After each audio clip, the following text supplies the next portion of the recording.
Hey, I'm Jim Wiedrick. Every day I'm working to transform healthcare in Southeast BC, and one of my big ideas was to bring together people for one-on-one conversations to have a real in-depth look at how the system is working or possibly not working for folks and how we can do better. It's all about health outcomes, and I want the people of the region served in the best ways possible. So I'm really stoked today to be joined by a long-serving local gynecology specialist, Raz Moola. And Raz has been in the neighborhood for 21 years. He's probably been the first person that thousands of babies have met in this neighborhood. And he is known for his easygoing personality, but fierce advocacy. And I am so glad you made the time to join me today, Raz. How you doing? Well, thank you. The sun is shining, so it's a great day here in the Kootenays. It's a beautiful January day, and we should just focus on what we're grateful for. So thanks. Yeah. For sure. Hey, so I had the idea to invite you on when I was reading an article in one of our medical association journals that was focused on how we manage early pregnancy loss. So the average person on the street might also consider that under the name of miscarriage. But, the point of the article was maybe we don't do it very well as a system. And I got thinking about how I see that issue in emerge sometimes. And I realize as our emergency departments get busier and people in a vulnerable space, are having maybe one of the most consequential moments of their health history, possibly having some bleeding early on and whatnot. And then we force them to wait a while. Maybe we're not giving them the psychological or medical or assessment support they want. And yet in the system, we often send people to emerge. And so I guess that's the background. And I would love to hear from you. How do you frame the concept of early pregnancy loss, and how do you see in the big picture we're doing as a medical system in helping people navigate that most challenging of times in their medical journey? Yeah, thank you. Certainly, early pregnancy loss can be devastating for many women, many families, many pregnant people. And yeah, I'd say as a healthcare system, we're really good at dealing with the acute emergencies. Somebody comes to the emergency department with life-threatening bleeding, we can help them out oftentimes within minutes to save them from suffering a significant health consequence. In the setting of someone, unfortunately, who may have lost a pregnancy, it falls into the realm somewhere of urgency. And we're less, I think, prepared as a healthcare system, as providers, to help folks through those journeys. In terms of some definitions, what we talk about when we mean by early pregnancy loss in my gynecologic world mostly means a person losing a pregnancy before 13 weeks gestation. There are other various definitions, but that's historically what we're talking about. And yeah, colloquially known as a miscarriage. I think the language around pregnancy loss is also complex. So that sometimes also plays a role in terms of sort of navigating this. So from a medical perspective, the term we would use is some form of abortion. If a person, were to lose a pregnancy and are unaware of it until, for instance, they have an early ultrasound, we call that a missed abortion. If someone walks into the emergency department and is having bleeding or cramping, we call that an incomplete abortion. And then, for some folks, there's something called a therapeutic abortion. And sometimes those words get sort of conflated together, and that can make it challenging for people to sort of have a common language.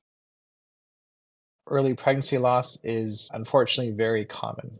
So depending on who you ask, somewhere between 10 to 20 to 30% of pregnant folks may experience a pregnancy loss. So it's a very common phenomena. And, certainly if one were to ask around or people listening to this podcast may certainly have experienced this or known someone who's experienced pregnancy loss, it's a really unfortunate consequence. And it's rolled up into all sorts of things for some patients around shame. Did I do this? Did I somehow cause this by some choice? Which, my approach generally when I see folks in the emergency department is to be pretty direct about this, that they did not generally cause this. Because for many patients, that's the number one question in their mind is what could I have done differently?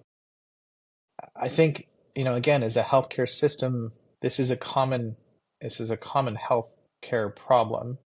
And oftentimes, again, the emergency department is the quote unquote dumping ground for all things that ails people. When we can't deal with them in the office easily, we direct folks to the emerge. And yourself as an emerge physician and my colleagues, unfortunately, then have to deal with the broken bones and the heart attacks and the weak and dizzies. And unfortunately, a patient who's now been waiting in emerge who with a pregnancy loss that they either know or don't know about. Sometimes the radiology department will have done an ultrasound. The techs are not in a position to necessarily inform the patient of the diagnosis of a fetal loss, and so they'll say to the patient, "Just go to the emerge. The doctor will talk to you." And the patient's at a loss, the physician's at a loss. Well, yeah, Yeah, you've touched on a lot of important points there, and so I'm going to highlight two or three that I'll ask you to drill down on a little bit, because I know that one of the ways I was trained was rule out ectopic. That for sure. anytime you've got that bleeding, cramping, first trimester, that's the first 3 months kind of patient, you've got to rule out ectopic. So that's how they end up in emerge sometimes, and we're doing Correct. tests on that. Yeah.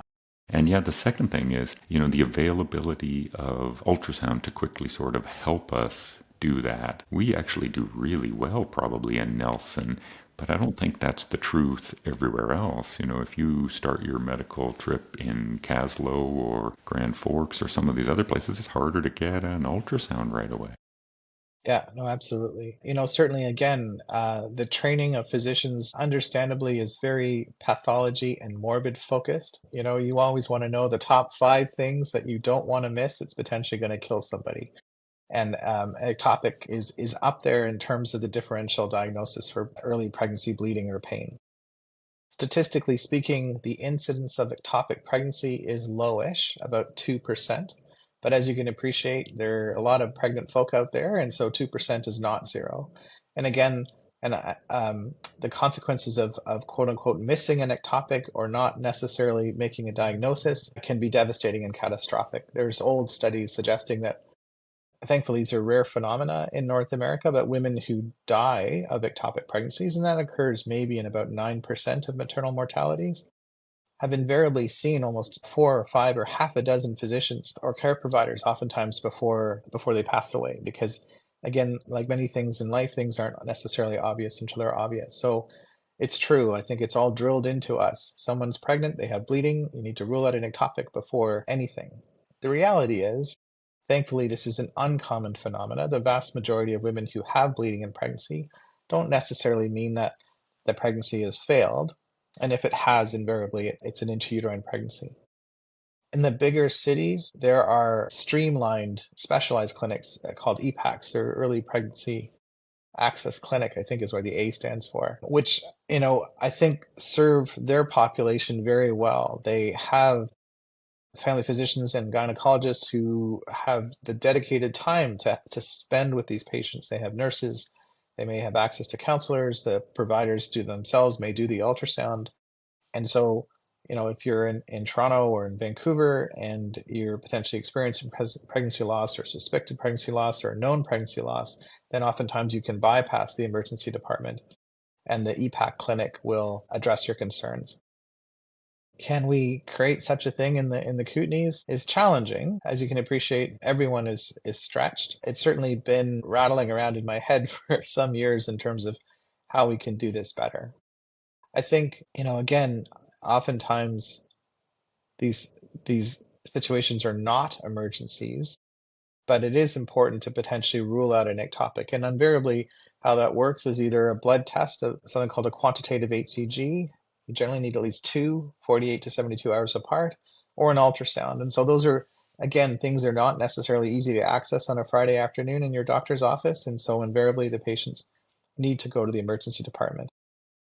As to whether or not we can then streamline that such that if it's clear that the patient is not having a life-threatening complication in its immediacy, and then perhaps in the next couple, again, in the EPAC clinics, the patients are generally seen within a few days, unless it's an emergent situation. I think it could happen. I think if we're able to perhaps, right now we have three full-time equivalent gynecologists in Nelson. There's four full-time equivalent gynecologists in Trail. If we could, work together to either provide a regional service, but that again, that involves patients potentially traveling back and forth between our two hospitals, that would be better. And I do recognize that if you're out in Caslow or Nakusp or spoke to a patient in Fort Nelson the other day who doesn't have access to ultrasound in Fort Nelson. I'm not entirely sure how she connected with the provider in Nelson, but anyways, news travels far afield in terms of our exemplary care here, I guess. But Yeah. these are real life challenges. Do you absolutely need an ultrasound in every instance? Not necessarily. But an ultrasound is a very powerful tool, and very helpful in terms of sort of helping to triage these patients. The other issue as well is just the psychological impact on a person who's pregnant, who's lost a pregnancy, is one that I think we do oftentimes poorly. And again, in terms of our word choices about, patting someone on the shoulder and telling them that they'll get pregnant again, or, I'm sorry for your loss, but, you're only 6 weeks, is probably not a good way to address someone who is mourning Yes. necessarily. Obviously, I accept that, how people process loss can be very different. Some, certainly I've encountered patients that are profoundly devastated with a 5 week loss. And I've had others that are more sanguine. And maybe, like I said, once they leave my office, they may break down. So, like I said, like many things in medicine, it's not a one size fit all. I think it's useful to think about not so much a script per se, but just an approach that potentially provides information to the patient in terms of like, this is what I understand. You had an ultrasound, you're 8 weeks gestation, there's no fetal heart. This is consistent with a failed pregnancy. You did not cause this. I oftentimes use the term random bad luck. And I say to patients, I'm not saying this to make you feel better or worse, but truly we don't understand all the mechanisms that take an egg and sperm, jumble them together, exchange chromosomes, and end up with a 7 pound baby 9 months later. And from my perspective, there is a fair amount of randomness. In the rare instances, there are patients who have significant medical disorders like lupus or something called antiphospholipid antibody syndrome, or rare genetic conditions that do lead to recurrent pregnancy loss. When folks have studied early pregnancy loss, about 50% of the time there's a chromosomal abnormality. Again, that genetic boggle, I use the term of jumbling up one's chromosomes, don't happen in the right way. But again, that's a random event. It generally doesn't mean that it's going to happen again. But again, like I certainly do say to folks, generally this isn't a non-recurring phenomena. And it's okay if you wish at some juncture to try again. But I don't say you've lost your pregnancy, better luck next time, or Yeah. it'll happen for you. I mean, it will, but like I said, obviously the patient is oftentimes in a purpose. Well, they may be in shock because, like I said, they may not have had any idea. They're like feeling well. They go in, they have their ultrasound, and lo and behold, there's no fetal heart. And then they're directed to the emerge. They hang out for a couple hours. The emerge doc sees them, who again is well-meaning, but again, that can appreciate the emerges stretch. There's emergencies happening all around them as well, and the doc does not have the ability to necessarily spend the time, nor the nursing staff. That has been one of my contentions, is that I actually think from the psychological support point of view, we do it poorly, and that people probably are ultimately left wanting something a bit different. And I have wondered how to approach that. I mean, one of the things that I mention in just a one paragraph opener for folks is that I acknowledge that, wow, this is a of heavy grief for many people, and that my wife and I had 4 kids, but we also had one early pregnancy loss, and we honor that time all the time. We think of having had 5 pregnancies. So it's not something to dismiss quickly, and that it takes just a moment to pause and show your humanness and say, I see that there is a physical issue in a way, if you're having a bit of bleeding and that like, but that there's also a psychological issue. And I'm of the opinion that that helps people a bit, but Yeah. I don't have aftercare surveys to prove it. I just simply try to spend a moment being human and acknowledge that there is a moment of grief here, and it's okay. You can process it in whatever way works best for you. Yeah, no, I think again, I too will subscribe to the view that does help people, certainly anecdotally. I've had patients come back who may have seen a provider in the Emerge, and they have commented that the Emerge physician had said to them, "I'm sorry for your loss." And they felt that it was good that at least they were acknowledging that there was a loss. Now, again, like there's various research studies in terms of what the psychological impact of pregnancy loss on people is versus stillbirth, meaning losing a pregnancy generally beyond 20 weeks.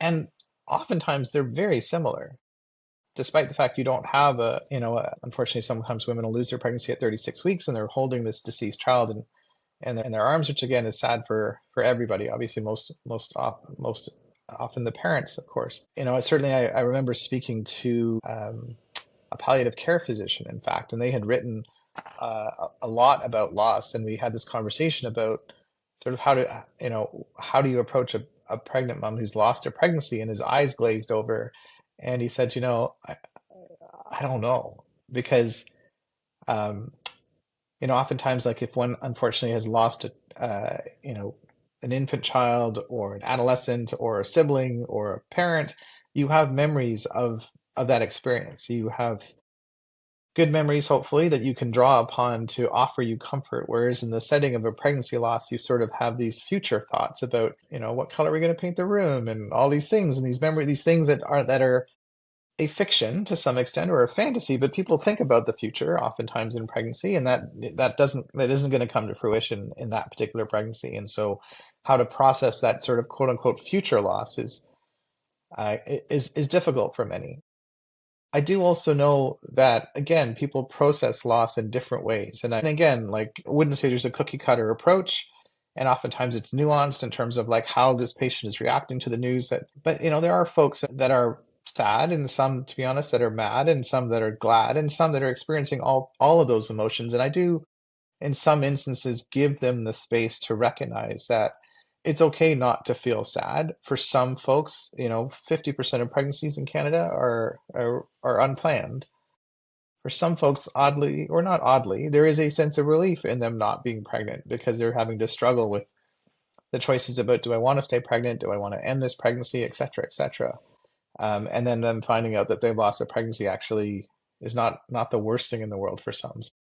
As I said, it's difficult to necessarily and nuanced to sort of walk into the emergency in a room in the emergency department and then know exactly what to say to this patient. But certainly, being empathetic, I think obviously providing information, try and like words matter and language matters. And so I try and be intentional in terms of the words I use. Some folks are okay to hear the term baby, some don't. Using the term fetus is the medical term, but some find that a bit distressing. So, as I said, I'm not sure there's a right way to approach this conversation, but I think, as no doubt you expressed here, being open and recognizing that something unfortunate has happened to this person is okay. Yeah, well, I appreciate your comments on that. Tell me, so like one of the statistical truths is that the average age at which women are conceiving and having children has gradually increased over my career over the last 20-25 years. For sure. Is there an actual statistical increase in early pregnancy loss because of that also, or is that an overstretch to make that leap? Because I haven't done the research on that. Yeah, I wouldn't say they're clear number. Like certainly, like British Columbia specifically has the oldest mothers in the country, which I think is around 27 years of age. And that has gone up over time. As to whether or not that has correlated with increased risks of fetal loss are less clear to me. The numbers, unfortunately, are significant. And again, I'm not entirely sure we do a good job when we're in grade 10 biology class of talking about that. And as I can appreciate, for lots of good reasons, we're not so keen for 17-year-olds to get out and get pregnant. On the other hand, the miscarriage rates by the time a woman reaches 40 can approach upwards of 50%. And some patients are quite surprised to hear that because they're healthy in all other respects. Biologically speaking, females are born with all the oocytes, all the eggs they'll ever have in their entire life. As a fetus, you have about 3 million. At birth, you have about 300,000 over one's entire reproductive cycle from uh, you know, age 12 to 50, you maybe have about 300 to 400 menstrual cycles. So that, thankfully there's a huge redundancy in terms of oocytes, but over time, unfortunately, they begin to go through a process where the DNA becomes brittle and your miscarriage rates do begin to rise, as well as your risk of aneuploidy or genetic anomalies. Again, if asked, I have this conversation with people, but I'm not saying this in a way that like, oh, you waited too long in your life. Because again, for lots of reasons, people may not have the opportunity to start a family. The cost of living and the expense of raising children is significant. The cost of housing is significant. And there are lots of reasons that folks, either on purpose or by choice, delay childbearing. Certainly as a social safety net, I think, if we could create an environment like some other countries in the world where both men and women can take time off during pregnancy and such they can put some of their careers on hold and such and not be penalized for it, I think would be a good thing necessarily.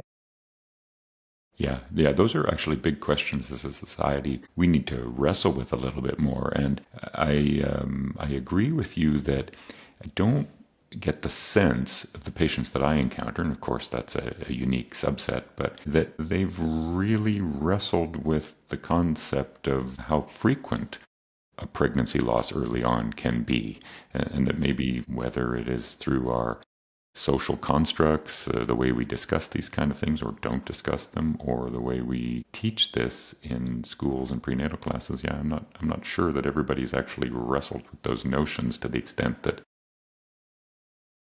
might be helpful to them. I don't know. It's tough because my bias is that this is what I think about all the time. I don't really think about automotive repair all the time. So, For sure. uh, Yeah, I mean, certainly having spent my career in reproductive health, I mean, it's clear to me, I would say, that the health of women and children as a systems or society historically has not been well funded, not well attended to. Again, the roots of gynecology, unfortunately, are steeped in patriarchy and racism if you were to push back in terms of the great godfathers of gynecology. And a century and a half later, perhaps they're still echoing in terms of how we approach, reproductive health care in folks, or I'm out to lunch.